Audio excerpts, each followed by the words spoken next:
আমাদের ছোটোবেলাটা ছিল এখনকার বাচ্চাদের থেকে একটু অন্যরকম। চলো আজ একটু ছোটোবেলার গল্প করা যাক। তার আগে হে এভরিওয়ান, সবাই কেমন আছো? আশা করি সবাই খুব ভালো আছো। গোপালের ইচ্ছে আমিও কিন্তু খুব ভালো আছি। আজকে রথযাত্রা, তার সাথে সাথে আজ কিন্তু বৃহস্পতিবার, তাই বেশ সকালে উঠে পড়েছিলাম। ছোটোবেলায় এই রথযাত্রার 2-3 দিন আগে থেকে শুরু হয়ে যেত তোড়জোড়। বাংকার থেকে রথ নামানো, রথের চাকা ঠিক করতে দেওয়া। অনেক সময় কী হতো, রথের সামনে যে ঘোড়াটা আছে সেটা বেশিরভাগ সময় ভেঙে যেত, সেটা ঠিক করতে দেওয়া। নতুন কাগজ লাগিয়ে রথটাকে আগের থেকে নতুনের মতো করে তোলা। ঠিক রথের দিন সকালবেলা বন্ধুরা মিলে বেরিয়ে যেতাম সুন্দর সুন্দর গাছের ডাল আনার জন্য, রথটাকে সুন্দর করে সাজিয়ে তোলার জন্য।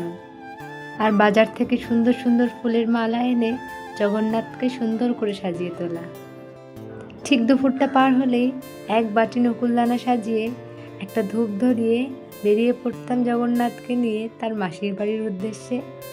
বেশ সন্ধ্যা পর্যন্ত এপাড়া ওপাড়া রথ নিয়ে বান্ধবীরা ঘুরে। আমাদের পাশের বাড়ির এক দিদা ছিল, তার বাড়িতেই আমরা সবাই রথ রাখতাম এবং আগামী 1 সপ্তাহ রথ সেখানেই থাকতো।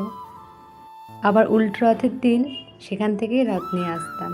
তোমরা কারা কারা এরকম করেছো জানাবে অবশ্যই। আজকের ভিডিওটা তাহলে এটুকুই থাক, দেখা হবে তোমাদের সাথে পরের একটা মিনিট ব্লগে। ভালো লেগে থাকলে একটা লাইক আর ফলো করে আমার পাশে থাকবে। টাটা।